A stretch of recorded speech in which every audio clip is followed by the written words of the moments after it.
Alrighty, welcome back to Let's Get At It. Today it is season 2's premiere. We got Ben Sulka here today. Ben Sulka is a Cleveland State graduate. He is a marketing agency owner. And today, and then this season moving forward, we're going to be focusing on the true marketing aspects of the current marketing world, as well as some personal takes, what we think about what's going on. And there's nobody else better than Ben Sulka to come on to commence season 2 of the Let's Get At It pod. Ben, thank you so much for joining. Dude, I'm so happy to be here. What a blessing it is to kick off season 2. Let's get at it, man. I mean, the name speaks for itself. I'm excited for this conversation. I am too. I've been really looking forward to beginning this season.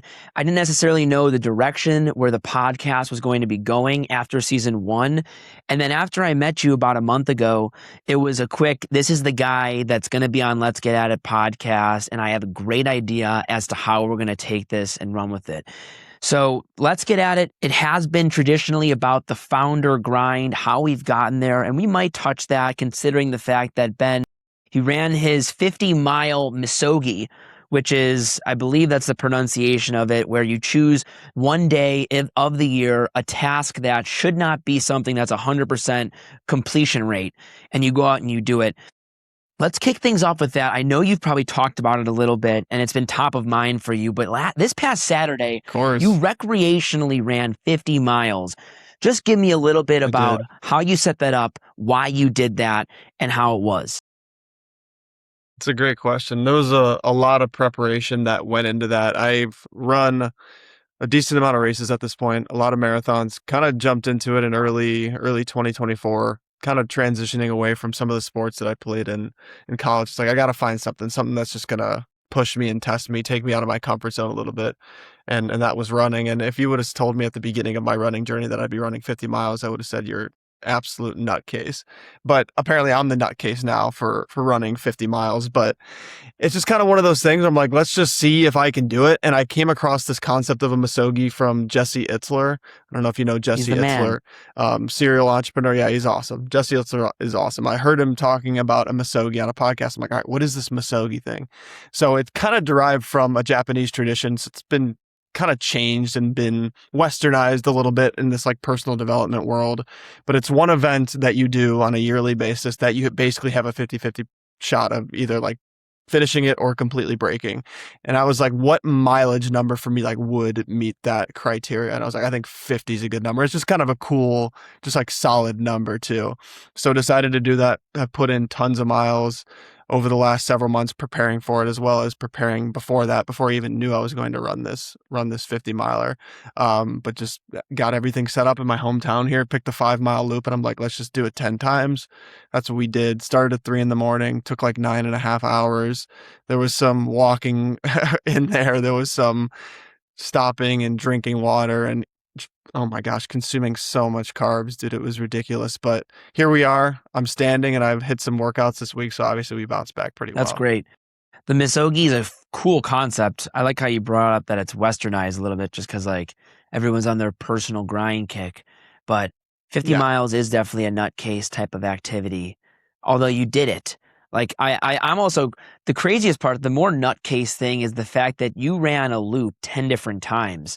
You know, that first loop's probably great. Adrenaline's pumping. Second loop, you're still cooking there. But loops 3 through 9, I got to imagine that's the most like repetitive, redundant. You're like, really this effing turn again? Dude, yes. That was one of the biggest parts of it. It was less so like the pain, because the nutrition that I was intaking in the water and just the training kept it from being super painful until like mile like 33, 34 is when I really started to feel it. And I'm like, dang, I got 16 miles of this is going to be really tough. But leading up until that point, I mean, it was all just the work. It was all just the work that I put in and that prepared me for that. And having like people that ran with me a little bit here and there, like I had a dude do 5 miles with me, a dude do 15 miles with me, had like some music playing on my phone here and there. I typically don't listen to music when I run, but 9.5 hours gets pretty boring. So there was some times where I was playing some music out loud, playing some podcasts, stuff like that to just keep me locked in. But it's definitely a little bit harder when you're out there kind of by yourself and with your own thoughts, especially when mile 30, 34 hits for sure. I'm sure you had a lot of time to think. And the biggest thing that I'm curious about for how you're thinking right now is has to do with the agency that you're running with Socal Labs. And so you and I are both young entrepreneurial founders. And the biggest thing when we're Yes. breaking into a space that we did not necessarily have expertise in beforehand. You went to school Hmm. beforehand, maybe you had a role that allowed you to learn a little bit about marketing, but there truly Yep. is no better learning than actually doing. So I am curious, Correct. what specifically in the marketing space have you learned and are you beginning to see develop since you began this Socal Labs journey? It's a fantastic question.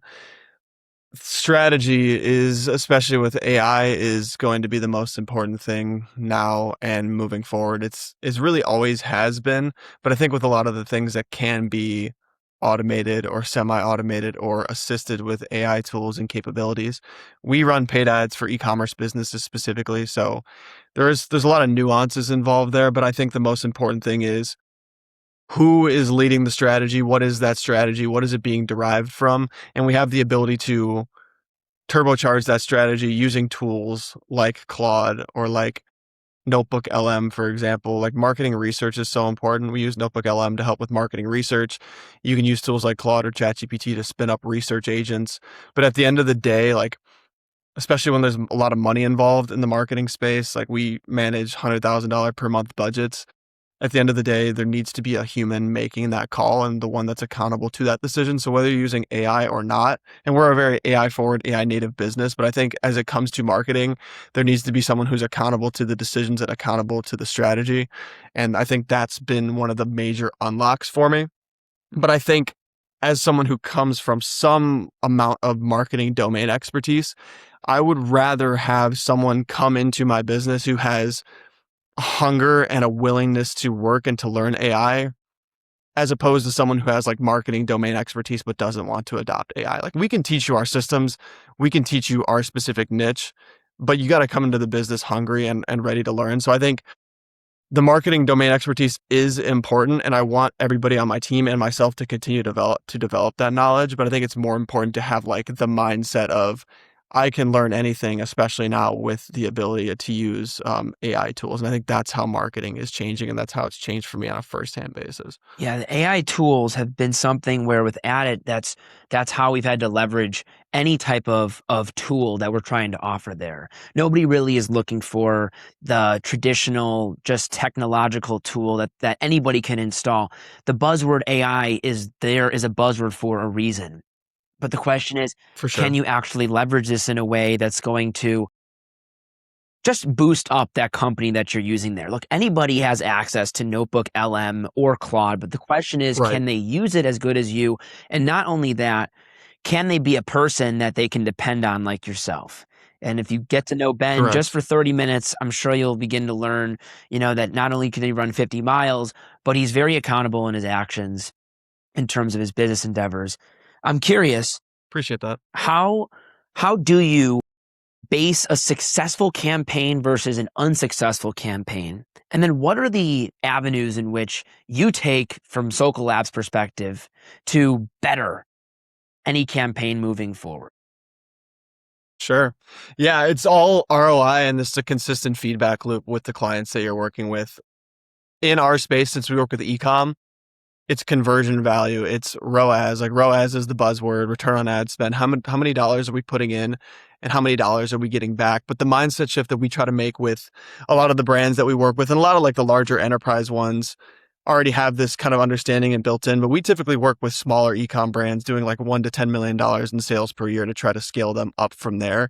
Is we need to take into account once we acquire a customer, if you have email and SMS flows and retention strategies in place, which a lot of these businesses do, that initial customer acquisition, after you acquire them and spend money on acquiring them, everything after that is just butter. They're going to come back and purchase again and again and again if you have things set up the right way on the back end. So the mindset set shift we try to have with clients is like, yes, immediate return on ad spend is very important, but what is like the holistic customer lifetime value? Like, let's say you have a product that is worth $50 and we acquire them for $25 in ad spend. That's 50 divided by 25, that's a 2 ROAS, but they come back and purchase 3 more times this year. You don't have to pay an ad spend again to acquire them. I mean, maybe there's some nurturing involved there, but all of the dollars that outside of like your operational costs and your cost of goods sold, et cetera, everything on top of that is just butter. So like they're coming back and spending $50 again and spending $50 again and spending $50 again.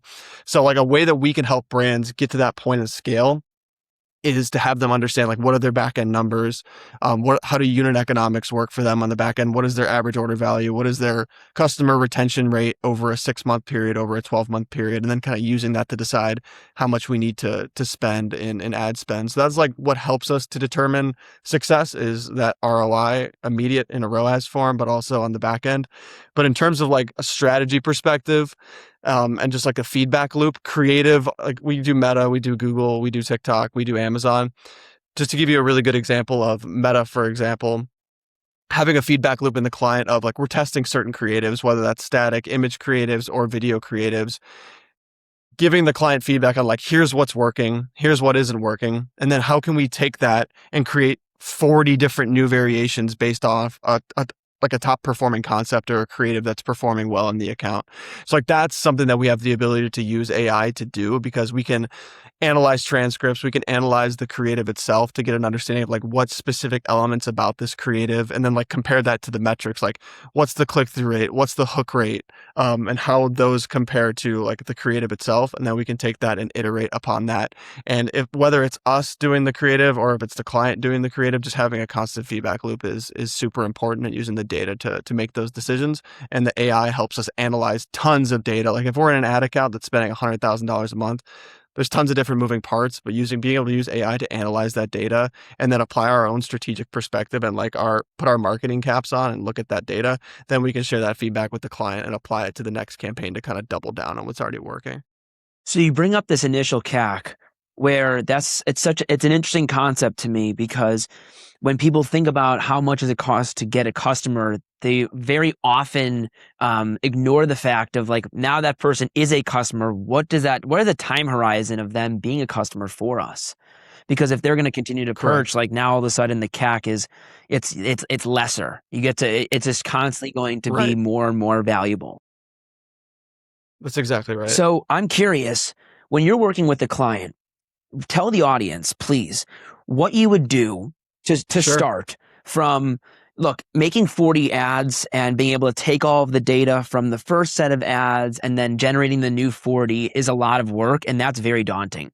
But what's the first step that you Correct. would do if you were starting an e-com business? Let's say you were selling this painter's tape, right? But it was Sulka Sure. Labs painter tape. It was incredible. You just need to have it.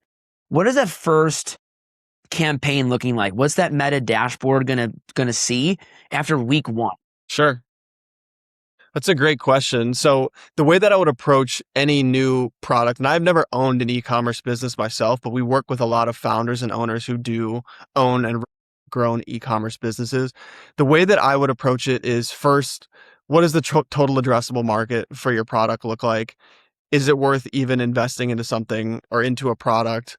What does like the lifetime of that product look like? Like, do the social trends align with like this product? Like, do we see a future market where this is going to have demand or does it have existing demand?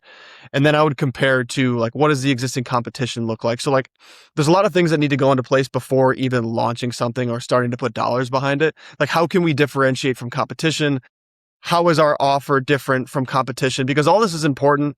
It's important to have a differentiated offer in general, but it's also important to be differentiated from your competition in some way. It doesn't necessarily have to be price. It could be brand, it could be status, it could be persona, but that's what allows us to like in our marketing messaging communicate to a specific client to entice them to either deviate away from what they're using currently, which could be a competitor, or get them to buy into something that they've never bought into before. Maybe it aligns with them from a status perspective or a demographic perspective, or we can speak to a specific audience. That's what I would look into first.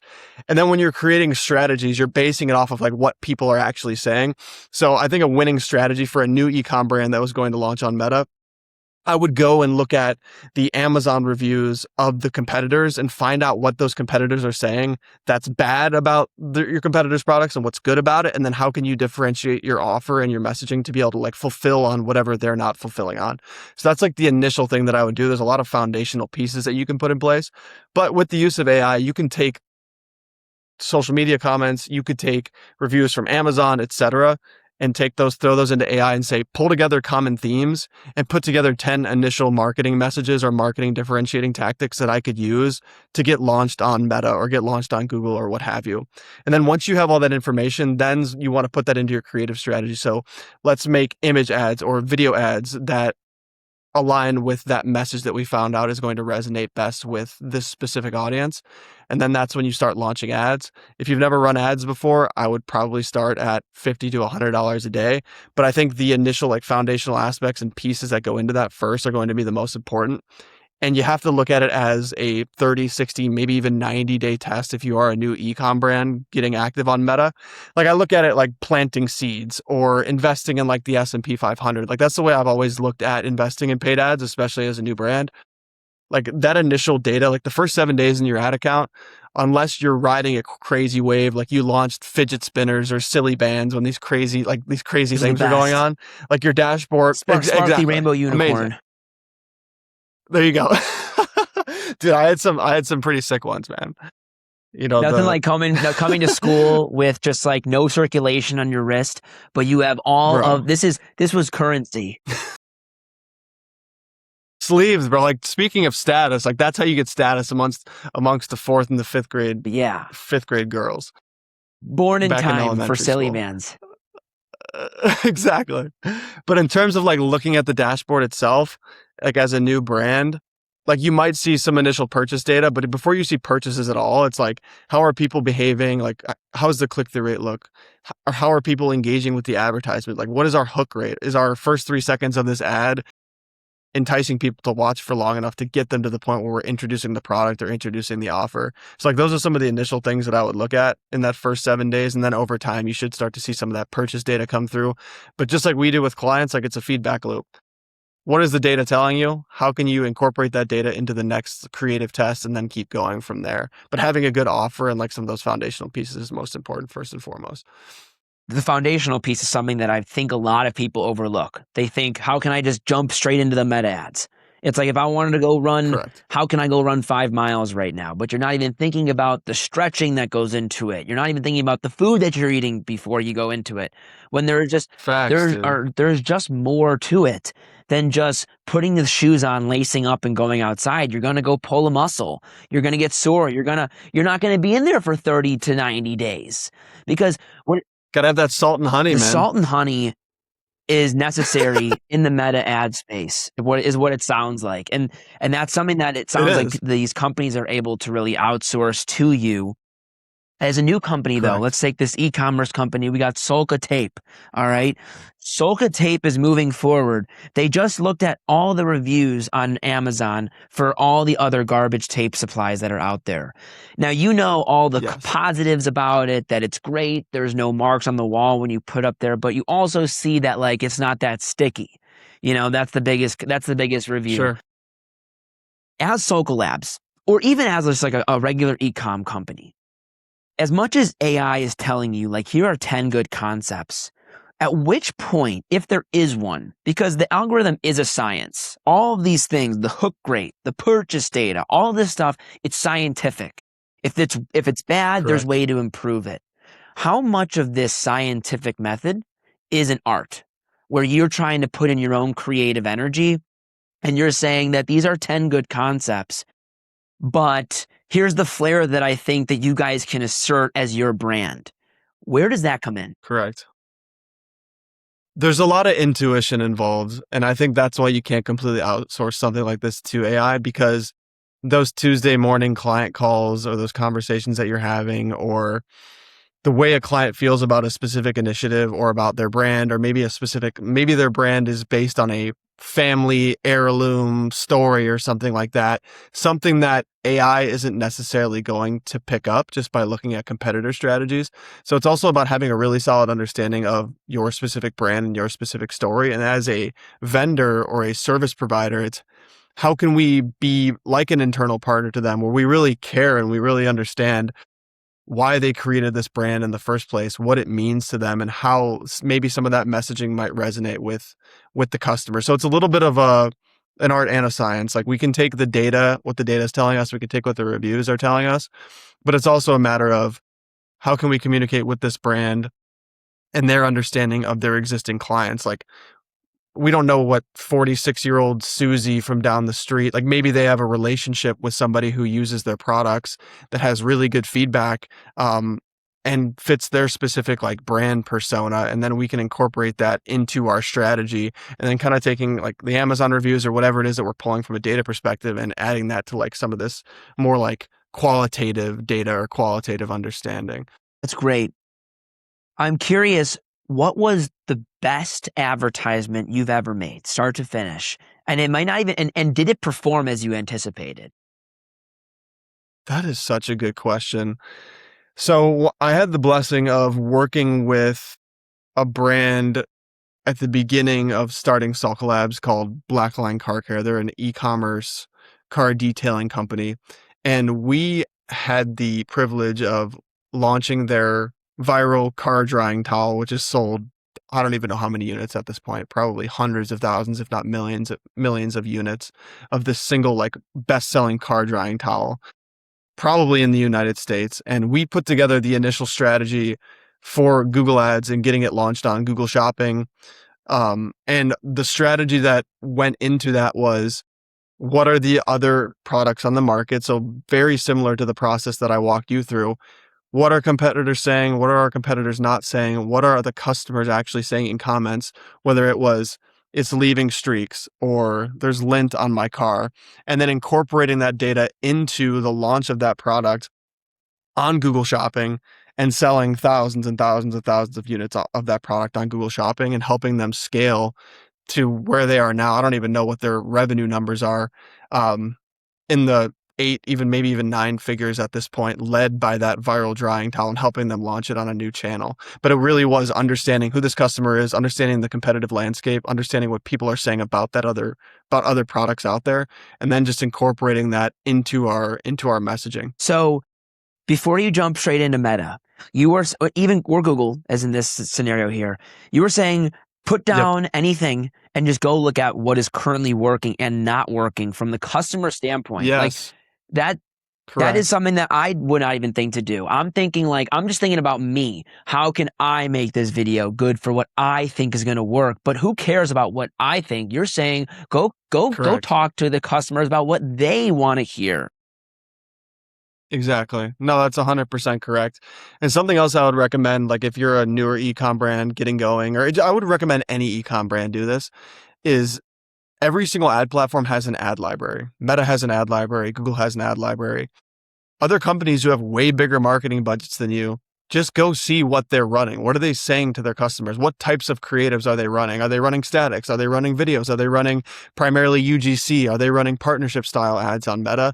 And incorporate some of that into your strategy. Like if a business has $1 million a month marketing budget and your marketing budget is $1,000 a month, they probably know a lot more than you do. They've probably gone through this feedback loop hundreds and hundreds and hundreds of times to get to the point where they are now, where their messaging is locked in, the creatives that they're running are locked in.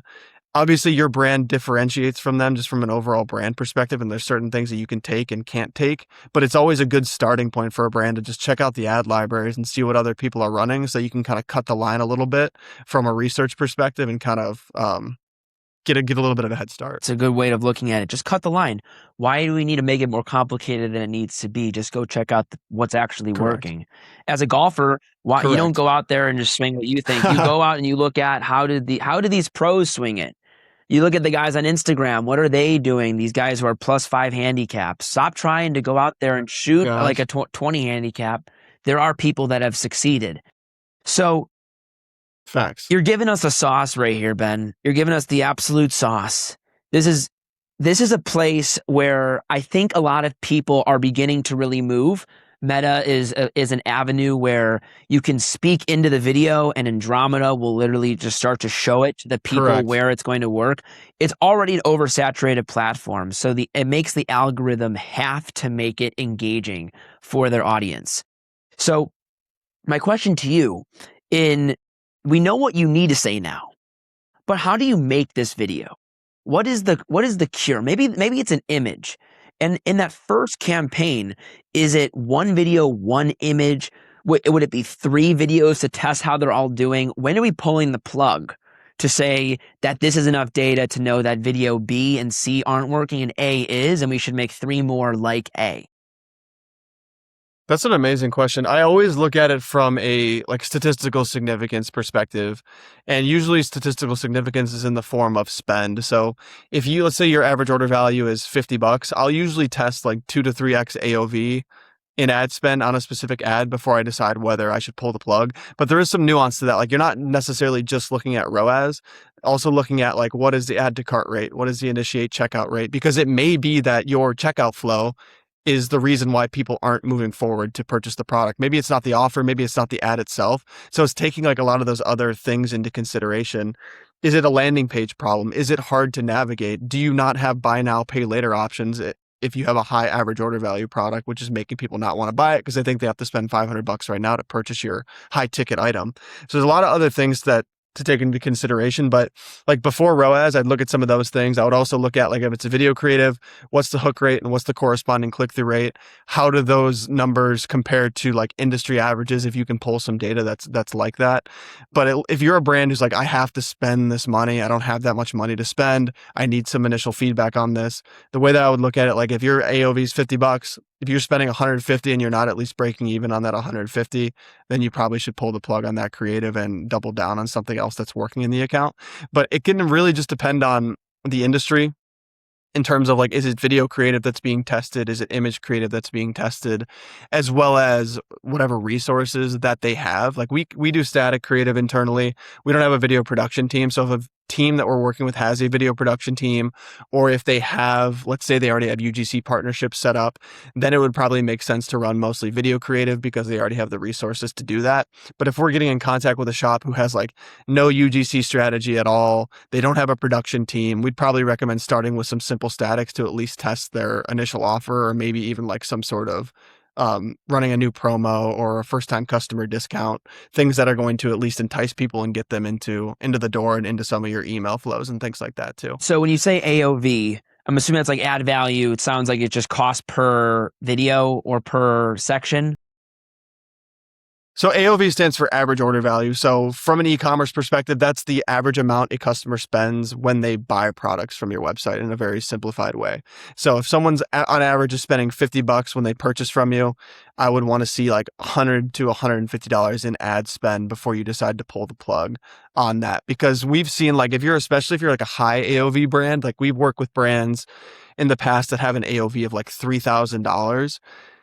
If you're spending $500 and you get a purchase, like the next click is a purchase, you could be like, dang, I've spent 500 and I haven't generated a single conversion. But then the next one is a $3,000 purchase. And then all of a sudden your ROAS is a 6. So that's why it's important to take into account some of those other metrics, because it may be like people are getting to the checkout and they're initiating the checkout. But since the product is so cumbersome and it's so pricey, they're just not ready to purchase it right now because that purchase cycle is a little bit longer. So like, that's why it's important to look at some of those other metrics. Like, is the creative engaging the audience? Are people clicking on the ad? They might not purchase now because everybody's sales cycle is a little bit different. Like, not everybody's product is a $15 like impulse TikTok shop buy. It might be a $3,000 swing set or something like that you're selling D2C that people might need to take a little bit more time. They might need to have conversations with their spouse over the next couple of weeks to decide whether it makes sense to invest in something like this. So that's why it's important to consider all that other stuff. I just talked about this yesterday with a pretty much a sales expert, and he talked about the importance of having both decision makers present in a big purchase, which makes a lot of sense. Which would make sense on how you have let's say your AOV is in the 3,000 range. You're probably making ads for top of funnel, second tier, middle funnel, and then bottom funnel. Correct. And then the TikTok shop, it's really like top of funnel is bottom of funnel. If they see it, they could potentially impulse and buy it. Correct. Obviously, we're playing two different games there. Not one is better than the other. Have you worked Yep. with both of those types of companies? Yes. Yeah, we have. It's different either way. I think having a full funnel strategy, like if you have the budget for it, is important whether you're a bigger brand or a smaller brand, like from a nurturing perspective, especially with Andromeda too. Like we used to have to set up very complex like top of funnel audiences and then middle of funnel like re-engagement, like your Instagram profile engagers, your Facebook profile engagers, and then bottom of funnel would be like lower funnel activity on the landing page. You don't really have to set a lot of that stuff up anymore. It's really like how are we baking in certain messaging into the creative itself, where top of funnel is a little bit more like curiosity driven. It's very generalized. Maybe you're introducing the brand and the product, maybe you're not. It's kind of just like introducing the problem a little bit. Middle of funnel is like objection handling, and then bottom of funnel is we're adding some urgency, we're adding some scarcity. Once those objections have been overcome, here's a $20 off discount to get you into the door, basically. And not everybody runs discounts bottom of funnel. It just depends on like, is that safe for your brand to run? Is it aligned with the Will they specific come customer that you have? back But that's kind of the if they general. buy that one Yep, time? That's a big factor. exactly. Exactly. I mean, we got the juice here today. Ben, you were able to talk about initial CAC, the difference with that just compared to a normal customer acquisition cost. We talked about the fundamental foundational piece, where before you even step foot into Meta Ad Dashboard, you should be stepping foot in Meta Ad Library, checking out your competitors. How are Correct. they doing? You should be in Amazon, seeing what are the positive reviews? How about the negative reviews? What do people love that I should say? What are people missing that I should really note that we can beat over our competitors? You talk about how Correct. meta ads or just ads in general should be a form of investment. Getting in now allows us to learn for later. If you do it today, where will you learn by 30 to 90 days? That's compound interest versus waiting for that perfect ad, so to speak. And then the biggest thing that you Correct. talked about is the feedback loop, knowing where to look and then knowing how to make adjustments. I feel like in life, that is the number one thing. And and it's hard when you're trying to do something that's new to first establish how you can get into the game. And then once you're in the game, how can we establish a feedback loop to make sure that we can get better from it? Which is why having someone like Ben with 100%. Soka Labs is that important. Heck yeah, man. And just with AI, that feedback loop can be just on absolute steroids with the data inside of the account. Like you can connect Claude via the MCP to your Meta Ads account. There's a tool that we use called, and I'll give you all the sauce. I don't really gatekeep anything, but we use a tool called Supermetrics, which is a paid tool, but essentially you can connect to your Google Ads data, your Meta Ads data, et cetera. But then we can communicate with Claude or whatever AI tool you connect it to about the data inside of your account. So we can say, hey, here's this creative strategy, workflow, or framework that we put together on how to assess the performance of specific creatives. Claude, I want you to apply this to the entirety of the ad account and tell me which ads are winning, which ads are losing right now. But it's not a matter of just like taking Claude's advice wholesale. It's okay, here's what Claude is giving me to like look into. And then we can take our domain expertise to like dig deeper into that outside of just like the surface level stuff that Claude will typically share. Because if you're somebody who doesn't understand ecom or doesn't understand paid marketing and you're looking at this data that Claude's giving you could make some really bad decisions or not necessarily understand what it's saying to you or not necessarily like apply some of the external stuff like the brand stuff that's really important when making considerations and making changes inside of an ad account. So like we use AI tools, but it's just a superpower when we can use it on top of the domain expertise from a paid ads perspective. I mean, that loops everything together. You do need to have the expertise, obviously. You need to know how to actually generate a video or a still image for what the brand you're creating is. But Soka Labs' biggest thesis is we're going to be leveraging AI through that. And it's one thing to say you're going to leverage it with Correct. AI. It's another thing to actually have the tools and have the wherewithal to go about it in that business. Ben, Dude, this was 100%. incredible sauce. For those that have stayed along for this whole ride, whether you have started an ecom brand, are thinking about starting an ecom brand, you now have the sauce to go start to finish when making a Meta ad or a Google ad, however you want, any digital paid ad. Ben Sulka just gave you the blueprint. And so you have no excuse anymore. I got no excuse anymore. It's going to be going out there gung ho. We actually Let's Stern and go. I have been, so we made a Meta ad in the past and we were able to generate a couple of meetings, but we only let it out there for like 2 weeks. And then it wasn't like we were focusing on our ICP, our customer, right? And so in a marketplace, when we're focusing on the hard side, which are companies, agencies, versus just a direct consumer, how can we get in front of the right audience? It was a little bit more of a Sure. challenge just to figure out who our customer was. But now that we've really started to get closer and closer and find these customers that really like to see and hear and learn and use at it, we're starting to get back into the headspace of let's put back our Meta ad library, Sulka Labs cap, and let's go out there and study what our competitors are doing. Let's go and generate that video, and then let's go create these Yep. feedback loops. So Correct. we did use Addit to take our concept, build out an AI generated video, and then we're pulling that in front of an audience Nice. of 200 just to see what is the message they're grabbing from this. Is this script good enough? And then we're just going to throw that in. We're going to record it probably in this spot with this camera, and Nice. who's to say how it's going to work or what it's going to do? But we just know that if you just get in the game and you have the proper amount of ad spend and time to allot to it, feedback loop, you just put it all back together, and all of a sudden you're just constantly just Yes. laying bricks. And now next thing you know, you've laid an entire brick house, and now we got a brick house. Dude, I love the Commodores. But I want to share one more thing, because you mentioned like the service providers and the other agencies or freelancers or practitioners. And like I said, I'll share everything with everybody. I'm not gatekeeping or hiding anything. The value that we get from using AI tools for client communication and data analysis that allow us to make quicker decisions, as well as like put together strategies quicker, gives us more time. But we don't reinvest that time into me sitting on the couch watching Wallace and Gromit here at my house.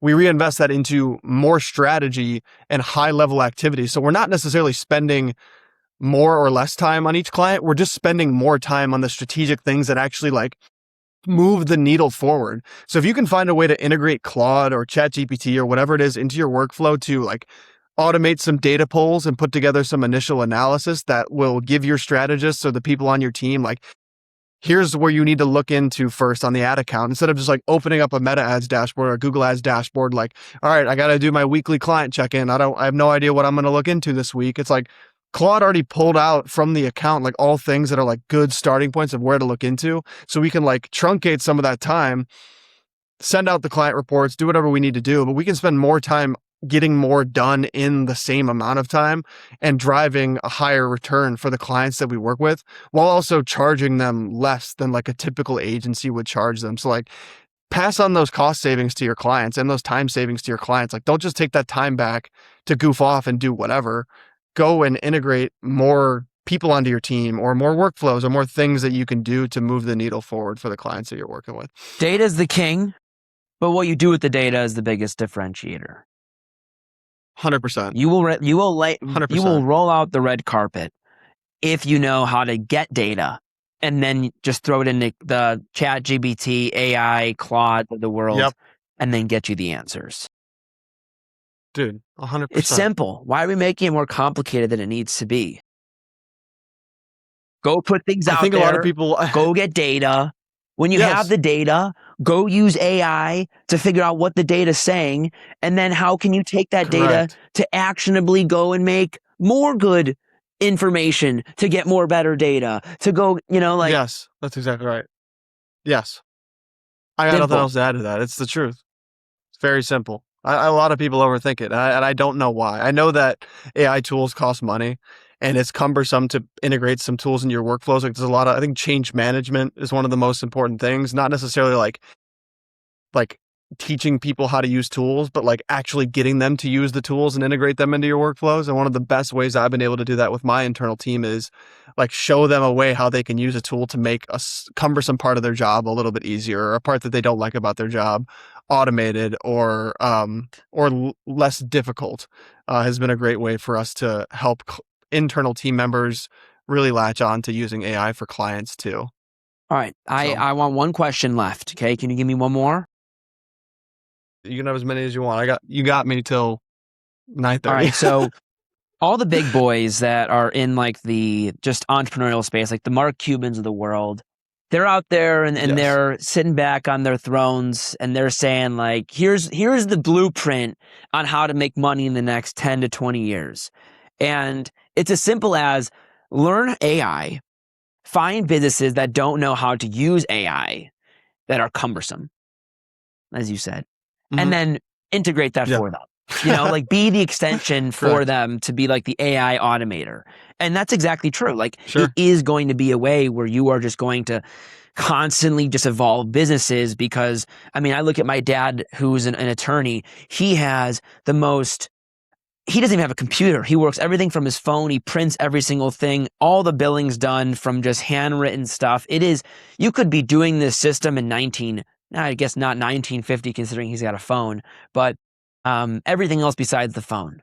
It is extremely Yep. inefficient in terms of the capabilities that are out there.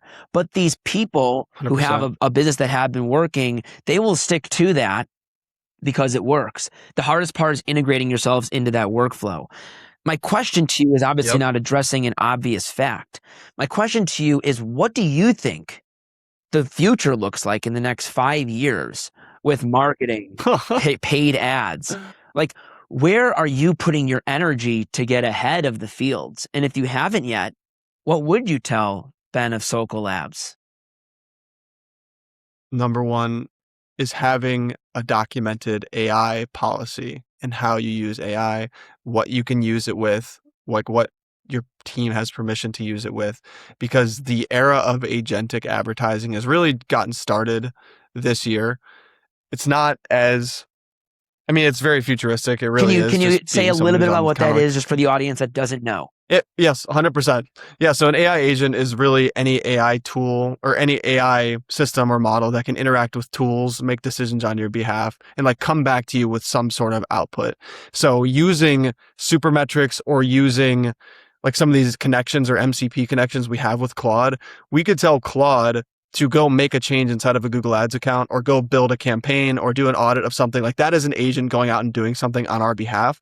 So like the advantage we have over other agencies is it's human plus agents. So we can have agents go out and do some of the cumbersome, big word of the day, cumbersome work that we're doing, and then come back to us. And then the humans can be the human in the loop where we're looking at what the agents did, keeping them under control, keeping them constrained, like making sure they only get access to certain data and certain tools because we don't want them going out and doing anything crazy. I know there was a recent situation where an OpenAI agent broke free from containment and hacked into Hugging Face, and there was a whole debacle. I don't know if anybody has heard about I that. haven't, but Look into it if you that haven't. is that's a scary thought about you just said an AI agent got out of the cage. You just said a fake Yeah, thing that's exactly. technological got out of a physical thing, which is we Yes. are doomed.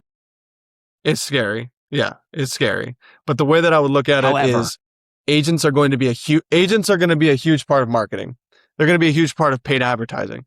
But there still needs to be a human in the loop approach. And like that's the way where we enter into it. Because there's even companies out there right now that'll say, we'll do your SEO and your paid ads with AI agents, but without knowing like, okay, what are those agents built on? What do they have access to?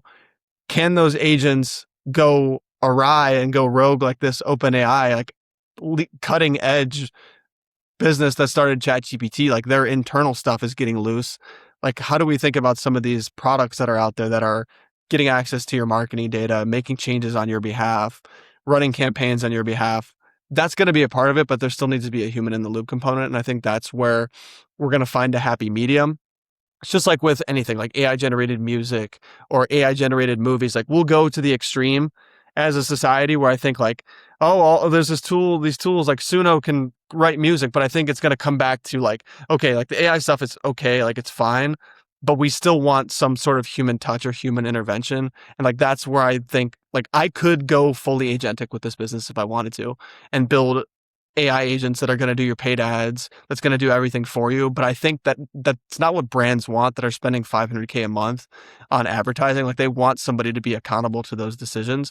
So even if AI agents in marketing continue to play a very big role, I think this human plus agent approach is what's going to end up being like what wins. And that's kind of the bet that I'm making. It's the style that you're already rolling with, the Sulka Labs. People thought that once the Kindle came out, that books were going to be a lost art. But I never Exactly. Thank read you. off of anything that's electronic. It's like I separate, the church and state in that regard. I'm going pen and paper Yeah. on my books. It's I'm just a there. little bit, Yes. people like the old school touch and they like that feel. So, they're of course going to like the feel for being able to talk to Ben Sulka rather than talk to an AI agent if it just so happens to get out of its cage. Correct. Awesome. Ben, this was a phenomenal beginning to an incredible podcast season. We want you back. Let's go. Everybody here, we want you back. And so we will have another episode with Ben Sulka within the coming months. Stay tuned. If you like this one, just know that you should strap in. We got more coming your way. Ben Sulka being another one. Let's go, dude. This was incredible, Ben. Thanks for coming. Dude, appreciate you having me on the pod. I would be delighted to come back anytime. And I know that this episode was very focused on the marketing side of things, but if we ever want to have a conversation that's dedicated to the founder and just like the endurance and the difficulty that goes into that and the sleepless nights. We can get faithful. We can definitely get faithful. We will get faithful. We can definitely get faithful. It goes without being said. Episodes 1 through 20, everyone's talking about the founder, how they got into that journey. And look, sometimes it's almost implied at this point of how it got there. Yes, it is cool to hear about that journey. And so I was so curious just to hear about where has that journey brought you and what have you learned from that? Now let's take a step back, moving into the next episode. So episode 2 of Ben Sulka will include more of the personal aspects of it. But until then, I am going to take everything you just said to me. Why do you think I had you on here? For no other reason than for me to get the sauce on what ads should be doing with advertising. But also because I know that this is the sauce that everybody else is also looking for. Clickbaity title, the whole shebang. Yes, let's go. Let's go. I hope this adds value to anybody who's watching it. And I always try to not be like guru or like all the people who are on Instagram or TikTok, like saying that I've done this. I know the answers. Like, just trying to share the real stories. I'm him. I know. But it's not the way to go. But it gets you clicks. It'll get you clicks. It will get you clicks. It spurs emotion. All right, Ben. Thank you for coming and for getting at it. Appreciate you, brother. Let's get at it, man. Let's get freaking at it. Catch you on the flippity flop.